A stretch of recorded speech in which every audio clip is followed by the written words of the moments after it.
Dear students, स्वागत है आपका अपने इस triple C NEET YouTube channel में। आशा करता हूँ आप सभी ठीक होंगे। आज की इस क्लास में हम लेके आए हैं न्यू टॉपिक फोटोसिंथेसिस के सारे एमसीक्यू जो प्रीवियस ईयर क्वेश्चन है। तो इस क्लास में हम एक चैप्टर को पूरा करने वाले हैं जो कि 2025 के लिए बहुत ही महत्वपूर्ण टॉपिक है और शानदार भी और मस्त भी। और इस टॉपिक जो फोटोसिंथेसिस, इससे काफ़ी क्वेश्चन भी एग्ज़ाम में आते हैं। तो आइए हम शुरू करते हैं। पहला क्वेश्चन, एक वैज्ञानिक ने एजोवेक्टर के निलंबन में कैलिडोफेरा को संवर्धित किया और संवर्धन को प्रिज्म की सहायता से प्रदीप्त किया। उन्होंने देखा कि बैक्टीरिया मुख्यतः एकत्र थे। उन्होंने ये देखा एकत्र थे, लेकिन वो किस प्रकाश यानी किस कलर में? तो हमारा ऑप्शन ए बैंगनी एवं हरे प्रकाश के क्षेत्र में, ऑप्शन बी नीले व हरे प्रकाश के क्षेत्र में, ऑप्शन सी नारंगी व पीले प्रकाश के क्षेत्र में, ऑप्शन डी नीले व लाल प्रकाश के क्षेत्र में। तो हमारा ऑप्शन आएगा कौन सा? डी, नीले व लाल प्रकाश के क्षेत्र में, क्योंकि जो एजोबैक्टर होते हैं ना वो नीले व यानी लाल जो होते हैं, लाल कलर का या नीले, उनमें ही एकत्र होते हैं। तो हमारा ऑप्शन आएगा डी। अगला क्वेश्चन है हमारा, किसमें प्रकाश संश्लेषण में ऑक्सीजन नहीं मिलती? यानी कि कौन सा स्पीसीज है जिसमें क्या ऑक्सीजन ही नहीं मिलती प्रकाश संश्लेषण के समय?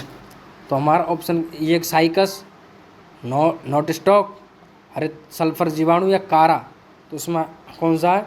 जो हरित सल्फर है ना, उनमें क्या ग्रीन सल्फर बैक्टीरिया प्रकाश संश्लेषण में ऑक्सीजन मुक्त नहीं करते।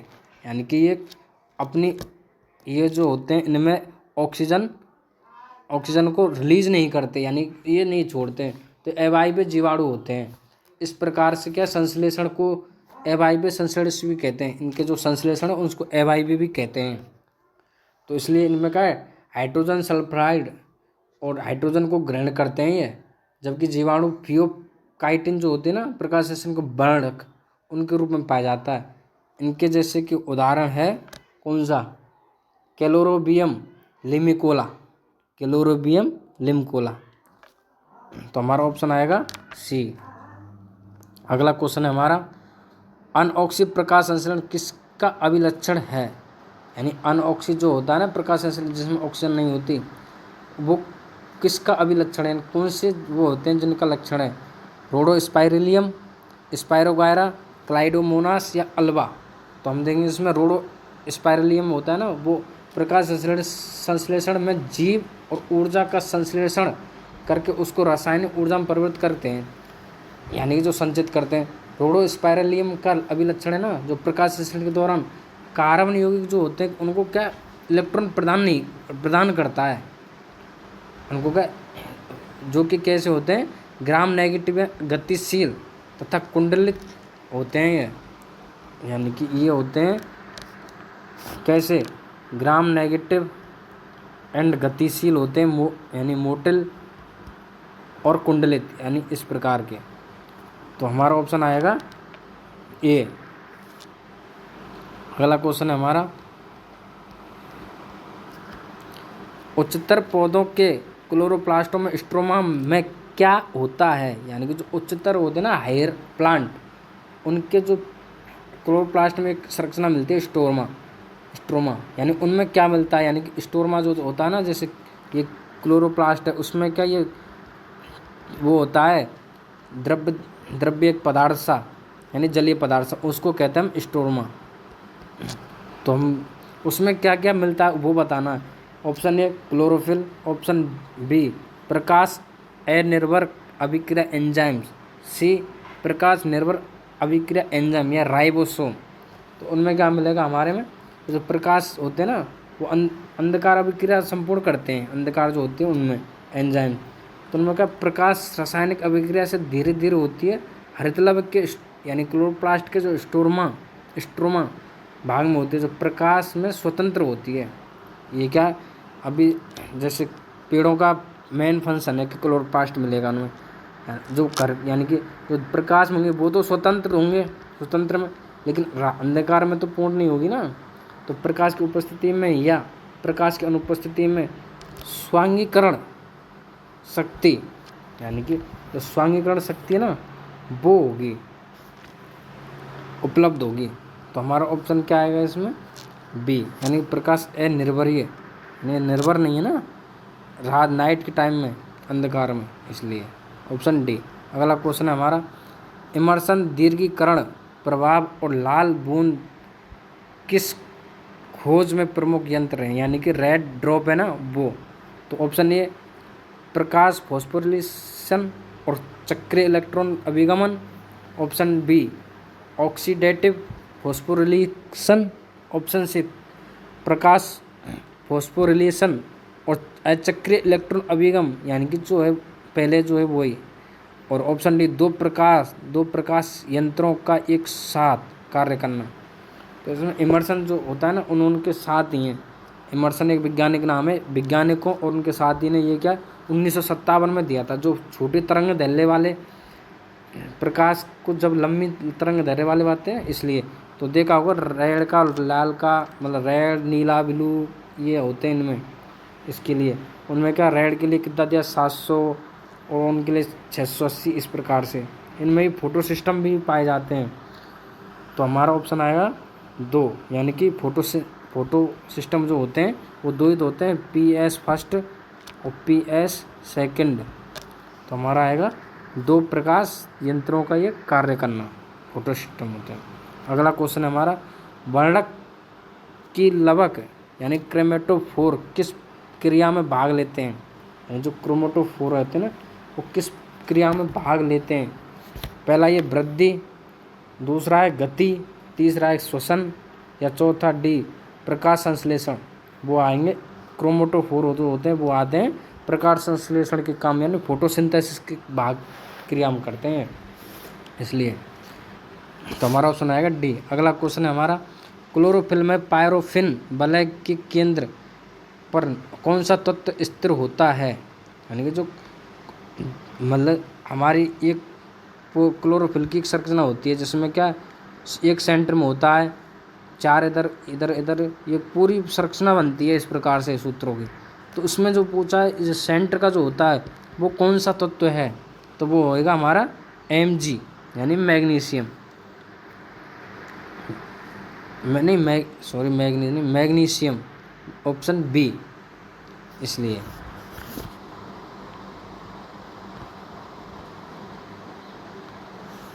अगला क्वेश्चन है हमारा, क्योंकि मैग्नीशियम ही होता है क्लोरोफिल ये जो होते हैं उनमें, उसका सूत्र है हमारा कौन सा? C55 H72 O5 N4 और Mg, ये हमारा सूत्र है। यानी कि जो हमारा Mg होता है फिर N और N इस प्रकार से होती है ये संरचना। तो ये हो गया हमारा Mg। अगला क्वेश्चन है हमारा, निम्नलिखित में से कौन सा एक प्रकाश संश्लेषण की प्रकाश अभिक्रिया का उत्पादक नहीं है? यानी कि जो प्रकाश संश्लेषण जो बनती नहीं है ना वो कौन सा उत्पादक है जो नहीं बनता है? NADPH, NADH या ATP या ऑक्सीजन, यानी कि कौन सा जो प्रकाश संश्लेषण नहीं बनता है? तो हमें वो अभी बताना है। हमारे में NADPH तो बनता ही है, ATP और NADPH तो बनते, ऑक्सीजन तो हमारा ही है, क्योंकि ऑक्सीजन तो क्या है O2 लेंगे और O2 छोड़ेंगे और CO2 लेंगे, ये होती है उनकी कि CO2 तो लेंगे और O2 छोड़ेंगे, इसलिए ऑक्सीजन तो है ही है। ATP तो है ही है अड़ू, एनर्जी के लिए तो बनती हैं, यानी कि ATP और NADPH तो ऑक्सीजन का निर्माण ही करते हैं जो होते हैं ये NADPH और ATP, ये तो ऑक्सीजन का ही निर्माण करते हैं, जबकि NADH तो है ही नहीं। तो इसलिए इसका आएगा हमारा NADH, ऑप्शन बी। अगला क्वेश्चन है हमारा, निम्नलिखित में से कौन सा एक कथन केमियोसिस रासायनिक परासरण के द्वारा ATP संश्लेषण के दौरान ऊर्जा निर्मुक्त होने के विषय में सत्य नहीं है? इसमें क्या शामिल है? ऑप्शन ए इलेक्ट्रॉन प्रवणता का विघटन, ऑप्शन बी झिल्ली के पार स्ट्रोमा में प्रोटीन का संचय झिल्ली के यानी ऑप्शन सी झिल्ली के स्ट्रोमा की तरफ NADP का और NADPH2 में अपचयन। ऑप्शन डी प्रोटीन प्रवणता का विघटन। इसमें आएगा हमारा कौन ऑप्शन आएगा हमारा, तो इसमें क्या है इलेक्ट्रॉन जो प्रवणता का विघटन है ना वो शामिल है, तो ऑप्शन आएगा हमारा ए। अगला क्वेश्चन है हमारा प्रकाश अभिक्रिया में इलेक्ट्रॉनों के स्थानांतरण को प्लास्टोक्विनोन कहाँ से सुगम बनाता है, यानी कि जो होता है ये कहाँ से सुगम बनाता है, यानी कि ये CYTPF मिश्रण से फोटो सिस्टम फर्स्ट या फोटो सिस्टम से NADP प्लस तक, या फोटो सिस्टम फर्स्ट से लेकर ATP सिंथेज तक, या फोटो सिंथेज सेकंड से CYT बार तक। तो अगला यह आएगा हमारा ऑप्शन डी, यानी उत्तेजन के पश्चात जो इलेक्ट्रॉन निकलते हैं ना फोटो सिस्टम सेकंड, यानी कि इसमें क्या P680 से प्रारंभ यानी प्राथमिक ग्राही होते हैं, यानी फियोफाइटिन के जिसे हम कहते हैं, फियोफाइटिन की ओर जो पश्चात जाते हैं ना ग्राही, तो इलेक्ट्रॉन ग्राही से इलेक्ट्रॉन प्लास्टोक्विनोन होता है ना, यानी PQ जिसे क्या कहते हैं PQ, तो उसे परिणाम इलेक्ट्रॉन को CYT B6F यानी B6F में स्थानांतरण करता है। इसलिए क्या प्लास्टोक्विनोन इलेक्ट्रॉन के स्थानांतरण को फोटो सिस्टम सेकंड से यानी कि फोटो सिस्टम सेकंड से लेकर CYT B6F में सुगम करता है, यानी कि इस जगह क्या है ये नहीं है ये 6 है, यानी कि अपन क्या है CYT B6F से। अगला क्वेश्चन है हमारा, इसमें कौन सा आया हमारा डी। अगला क्वेश्चन है हरित लवक यानी क्लोरोप्लास्ट में प्रोटीन की अधिकतम संख्या कहाँ पाई जाती है, यानी कि जो अंतराकला स्थान में या अंतर के कला जो होती है वो एंटेनामा समुच्चय या पिट्टिका या यानी कि थायलॉइड की अवकाशिका में। तो क्लोरोप्लास्ट में क्या पाया जाता है थैलेकोइड, यानी कि जो हमारी जो बनती है ना ये ग्रेनम, उनमें का ये एक ही संरचना जो होती है एक जैसी कि ये एक प्लेट जैसी, उसको हम थायलॉइड कहते हैं, यानी उसकी अवकाशिकाओं में। तो अगला ऑप्शन हमारा डी। अगला क्वेश्चन है निम्नलिखित में से कौन सा कथन गलत है। ऑप्शन ए पिट्टिका लैमेली में केवल फोटो सिस्टम से फर्स्ट होता है और NADP रिजेक्ट का अभाव होता है, रिजेक्ट का। ऑप्शन बी ग्रेना लैमेली में फोटो सिस्टम फर्स्ट और फोटो सिस्टम सेकंड दोनों होते हैं। सी चक्रीय प्रकाश फॉस्फोरिलेशन में फोटो सिस्टम फर्स्ट और फोटो सिस्टम सेकंड दोनों सम्मिलित होते हैं। या डी ATP और NADPH प्लस और हाइड्रोजन प्लस दोनों का गैर चक्रीय प्रकाश फॉस्फोरिलेशन के दौरान संश्लेषित होता है। तो इसमें क्या जो गैर चक्रीय होते हैं ना, गैर चक्रीय जो प्रकाश फॉस्फोरिलेशन में फोटो सिस्टम फर्स्ट और सेकंड दोनों सम्मिलित होते हैं गैर चक्रीय में, तो हमारा इसमें आएगा इसमें क्या ऑप्शन सी, यानी दोनों सम्मिलित तो ही होते हैं लेकिन प्रकाश संश्लेषण फॉस्फोरिलेशन में गैर चक्रीय जो होते हैं उनमें, तो ऑप्शन आएगा हमारा सी। अगला क्वेश्चन है हमारा प्रकाश संश्लेषण में प्रकाश स्वतंत्र अभिक्रिया कहाँ उत्पन्न होती हैं। प्रकाश तंत्र फर्स्ट यानी कि फोटो सिस्टम फर्स्ट में, या प्रकाश तंत्र सेकंड यानी फोटो सिस्टम सेकंड में, या पिट्टिका आधात्री या थैलेकोइड अवकाशिकाओं में। तो हमारे क्या आएगा इसमें जो फोटो सिस्टम में नहीं सेकंड में भी नहीं, तो इसमें आएगा जो पिट्टिकाएँ जो होती है ना पिट्टिका आधात्री यानी कि जो उनमें क्या ग्रेना थैलाइड में होती हैं। ग्रेना जो मुख्यतः जो होते हैं अभिक्रियाएँ होती हैं, जो ये मुख्यतः क्रिया इकाई में होती हैं प्रकाश से अभिक्रियाएँ होती हैं ग्रेना थैलेकोइड में।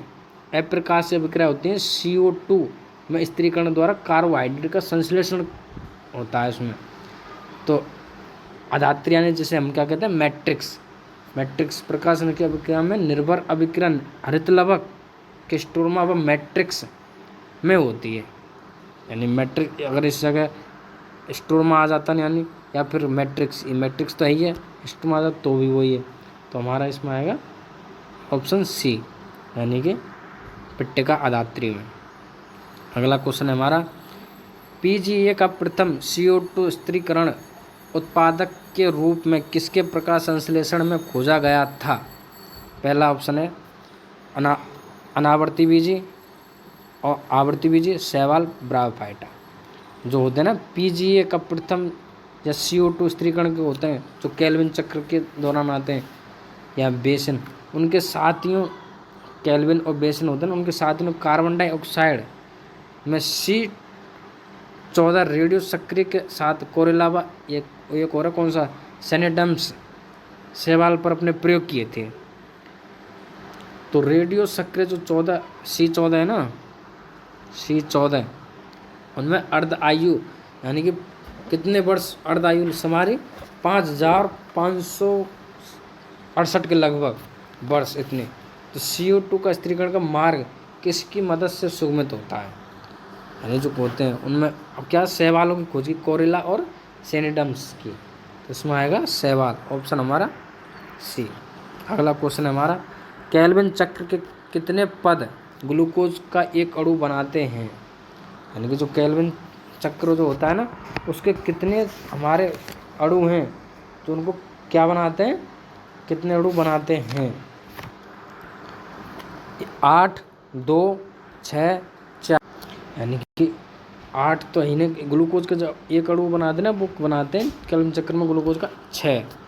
यानी कि जो कार्बन जो ग्लूकोज हेक्सा और ग्लूकोज होते हैं ना चक्र में, 1 मोल हेक्सा शर्करा, यानी कि 1 मोल हेक्सा जो शर्करा होती है, यानी कि 1 मोल हेक्सा शर्करा वो होती है 6 कार्बन, यानी कि ग्लूकोज बनाने के लिए 18 तो ATP और 12 NADPH2 का इस्तेमाल होता है। इस प्रकार CO2 के एक अणु का समावेशन के लिए, एक अणु के समावेशन के लिए कितना चाहिए? 3 तो चाहिए ATP। तो उसमें क्या है, 3 तो चाहिए ATP, 2 चाहिए NADPH2 अणुओं की ज़रूरत पड़ती है। अगला क्वेश्चन है हमारा, और इसमें आएगा हमारा 6C। अगला क्वेश्चन है हमारा, C4 पादपों में संवहन मंडल के चारों ओर पाए जाने वाली बड़ी बंडल अक्षत का क्या कार्य है? यानी कि जो C4 होते हैं ना प्लांट्स, उनमें जो संवहन बंडल यानी कि वेस्कुलर बंडल के चारों तरफ एक बंडल पाया जाता है, उसको उसका क्या कार्य है वो बताना है। ऑप्शन ए, केल्विन चक्र के संचालन के लिए क्लोरोप्लास्ट की संख्या बढ़ाना। ऑप्शन बी, पौधों को उच्च तापमान के सहने की शक्ति देना। या सी, संवहन ऊतक को उच्च प्रकाश तीव्रता से बचाना। या डी, प्रकाश शोषण पथ के लिए स्थान प्रदान करना।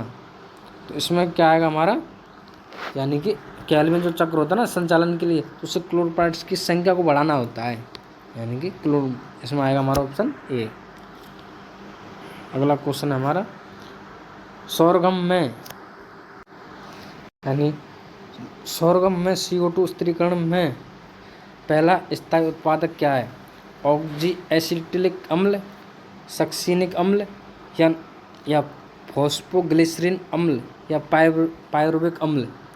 तो इसमें क्या, जो C4 पादप होते हैं उनके लिए CO2 स्थिरीकरण के लिए ऑक्जी एसिटिलिक अम्ल की आवश्यकता होती है। तो हमारा ऑप्शन आएगा ए। अगला क्वेश्चन है, निम्न में से कौन सा जोड़ा गलत है?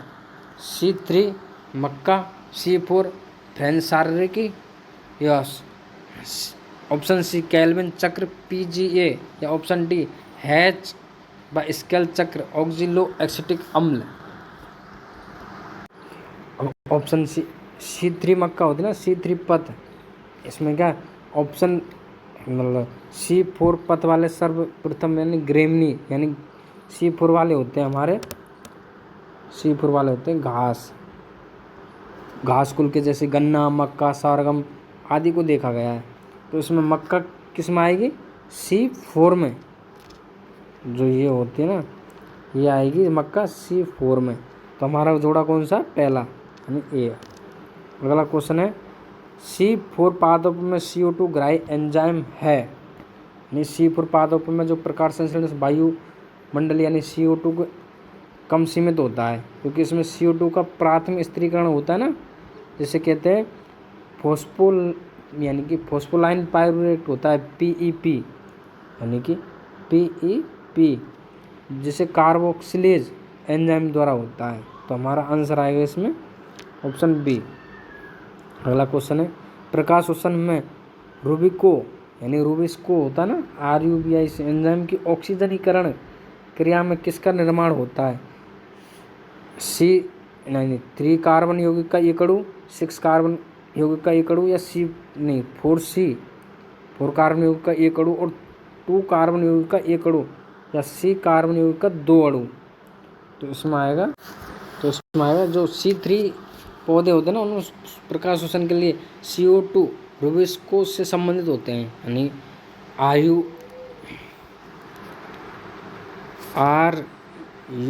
RUBP और PGA के 2 अणुओं में परिवर्तित होने के लिए O2 से जुड़कर एक फॉस्फोग्लिसरॉइड यानी 3 कार्बन वाला और 2 कार्बन वाला फॉस्फोग्लाइकोलेट का एक अणु बनाते हैं।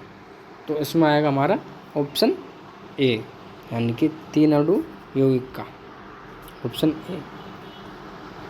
अगला क्वेश्चन है हमारा क्या निम्नलिखित में से कौन सी प्रक्रिया है जो C3 और C4 यानी ये C4 है, C1 नहीं है, पादपों के बीच मुख्य रूप से विभेदित होती है, यानी कि हमारे जो C3 और C4 वाले होते हैं उनमें कौन सी है जो पादपों के बीच में आती है। ऑप्शन ए प्रकाश श्वसन, ऑप्शन बी श्वसन, option C glycolysis, option D Calvin चक्र। तो इसमें आएगा हमारा ऑप्शन ए, यानी प्रकाश श्वसन राइबोलोज होते हैं ना, राइबोलोज 1,4 बाइफॉस्फेट यानी RUBP के ऑक्सीजनरेट होते हैं। पौधों के जो प्रकाश आश्रित अंग है ना CO2 विमोचन के प्रकाश आश्रित होते हैं इनके लिए। तो हमारा आंसर आएगा ऑप्शन ए, यानी प्रकाश श्वसन के लिए। अगला क्वेश्चन है हमारा C3 और C4 पौधों में एक प्रमुख अंतर करने वाली प्रक्रिया क्या है, बाष्प उत्सर्जन, ग्लाइकोलाइसिस, फोटोसिंथेसिस या फोटोरेस्पिरेशन। तो इसमें क्या आएगा, कौन सा है C3 और C4 में अंतर, जो मुख्य अंतर है उसके लिए। तो उसमें आएगा फोस्फोरेस्पिरेशन, इसलिए। अगला क्वेश्चन है हमारा ऑप्शन डी। अगला है निम्न प्रकाश तीव्रता के लिए अनुकूलित पौधों के विषय में क्या सही है, यानी कि अनुकूलित जो पौधे हैं उनके विषय में क्या है। ऑप्शन ए इनमें से सूर्य पौधे की अपेक्षा CO2 स्थिरीकरण की दर ज़्यादा होती है। ऑप्शन बी इनमें जड़ तंत्र बहुत विस्तृत होता है। ऑप्शन सी इनकी पत्तियां कांटों के रूप में रूपांतरित हो जाती हैं या हो गई होती हैं।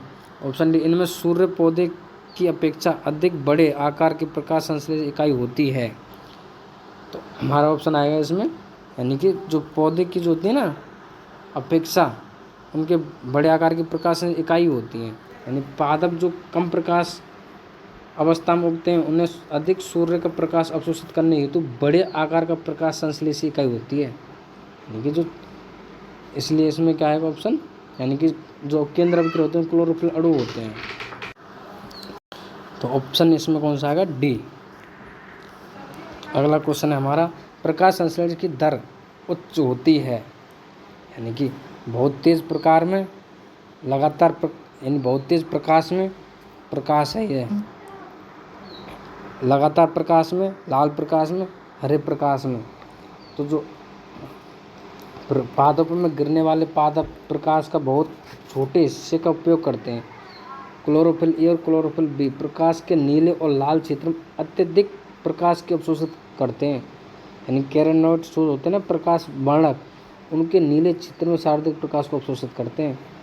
यानी कि जो लाल प्रकाश, यानी कि पहला आएगा हमारा रेड, फिर आएगा ब्लू, फिर आएगा ग्रीन, ये होती है इसलिए मैं सार्थक होता है रेड में, फिर ब्लू, फिर ग्रीन। तो सबसे इसमें आंसर का आंसर आएगा सी, यानी लाल प्रकाश में, ऑप्शन सी। अगला क्वेश्चन है हमारा, सीमाबद्ध कारकों का सिद्धांत दिया गया था। सीमाबद्ध जो ब्लैकमैन द्वारा दिया गया था। उन्होंने बताया कि जैविक अभिक्रियाओं की दर कई कारकों द्वारा प्रभावित होती है। जो अभिक्रिया की दर सबसे कम मात्रा में होती है यानी उपस्थित होती है, वो निर्भर करती है कि सीमाकारी कारक कहा जाता है। तो उनके सिद्धांत का दिया था ब्लैकमैन, यानी कि ऑप्शन ए। आशा करता हूँ आप सभी को क्लास बहुत अच्छी और शानदार लगी होगी। तो इसी प्रकार हमारे साथ जुड़े रहिए और अपने दोस्तों के लिए शेयर करिए और उन्हें बताइए कि हमारे साथ किस प्रकार से एक एक टॉपिक के MCQ लेके आ रहे हैं, और उनको बताइए कि किस प्रकार क्लास होने वाली हैं। तो धन्यवाद, थैंक यू।